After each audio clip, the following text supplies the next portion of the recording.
সম্মানিত দর্শক, মগরাহাটের হোমিওপ্যাথি চিকিৎসক ডাক্তার আনোয়ারুল হকের লেখা আজকের বাংলা গল্প বিষণ্ণ বিশ্ব। রুদ্র রুদ্র ছোটবেলা থেকে স্বপ্ন ছিল একদিন সে পৃথিবীটাকে সুন্দর করবে, কিন্তু বড় হতে হতে সে দেখল পৃথিবী আগের মতো নেই। আকাশ ধোঁয়ায় ঢেকে যায়, নদীর জল বিষাক্ত হয়ে ওঠে, আর মানুষের মন থেকে হারিয়ে যায় ভালোবাসা। রুদ্রর মনে হলো পৃথিবী বুঝি ক্লান্ত, বিষণ্ণ হয়ে পড়ছে। একদিন সে বসেছিল শহরের একটি পুরানো পার্কে। পাশেই একটা বাচ্চা ছেলে কাঁদছিল। রুদ্র এগিয়ে গিয়ে জানতে চাইল, তুমি কাঁদছো কেন? ছেলেটা চোখ মুছে বলল, আমার মা বাবা সারাদিন শুধু ঝগড়া করে, আমি তাদের হাসতে দেখি না।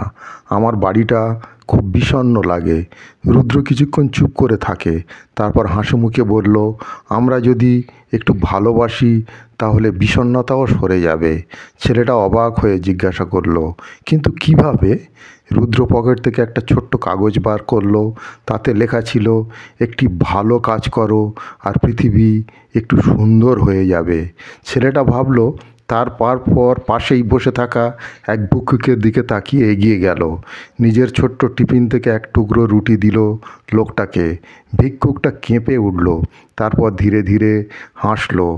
রুদ্র আর ছেলেটা তাকিয়ে দেখল চারপাশের বিষণ্ণতা যেন একটু কমে এসছে। সেদিন থেকে রুদ্র ঠিক করলো, পৃথিবীকে বদলাতে হলে ছোট ছোট ভালো কাজ করতে হবে। সে পথে পথে গাছ লাগালো, ক্ষুধার্ত মানুষের খাবার দিল, একা থাকা বৃদ্ধদের পাশে বসে গল্প করত। ধীরে ধীরে লোকেরা দেখল রুদ্রর এই ছোট্ট কাজগুলো আসলে পরিবর্তন আনছে।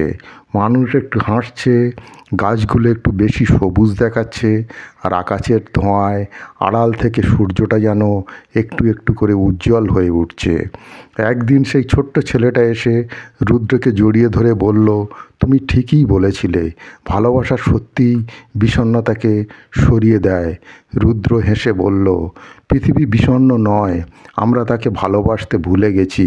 ভালোবাসলে পৃথিবীও হাসবে। আর সত্যিই সেই দিন থেকে শহরের মানুষগুলো একটু বেশি হাসতে শুরু করলো। তো সুপ্রিয় দর্শক, আজকের এই ছোট্ট গল্পটি যদি আপনাদের ভালো লেগে থাকে, এই চ্যানেলটিকে সাবস্ক্রাইব করে রাখতে পারেন, আর ভিডিওটিকে লাইক ও শেয়ার করুন। ভালো থাকুন, সুস্থ থাকুন।